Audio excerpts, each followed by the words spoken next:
Unlocking the melody in words. Understanding gentle hum. Hello, everyone. Welcome back to our channel. Today, we've got a fascinating phrase to explore. Gentle hum. It's one of those expressions that paints a picture with just 2 words. But what does it really mean? And how can you use it in your conversations or writing?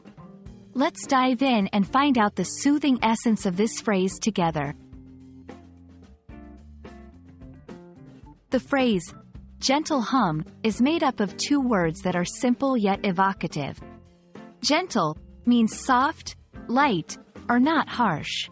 Hum, on the other hand, refers to a continuous low sound.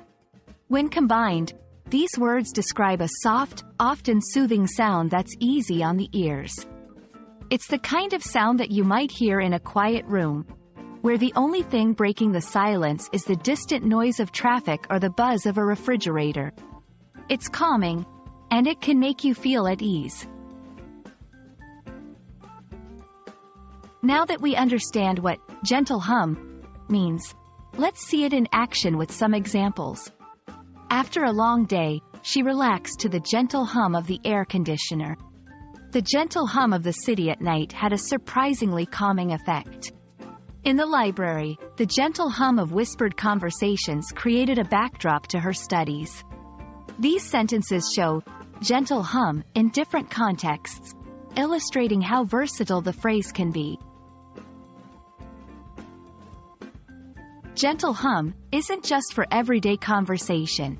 It's a poetic phrase that's found its way into literature and music.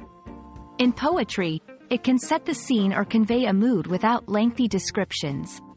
In music, a gentle hum can be the foundational sound over which melodies and harmonies are built. It can also describe the effect music has on listeners, creating a cocoon of sound that's comforting and familiar. Want to start using gentle hum in your language? Here are some tips. Think of gentle hum when describing a peaceful scene. Use it to express the comfort found in certain sounds. Incorporate it when you want to evoke sensory detail in your storytelling. Remember, phrases like gentile hum add color and emotion to your English, making it richer and more vivid. I hope this exploration of the phrase, gentle hum, adds a new layer to your understanding of English expressions. It's a small addition to your vocabulary that can make a big difference in your descriptive abilities. Thanks for watching, and if you found this video helpful, be sure to give it a thumbs up and subscribe for more English language tips. Until next time, keep listening for the gentle hum in your world.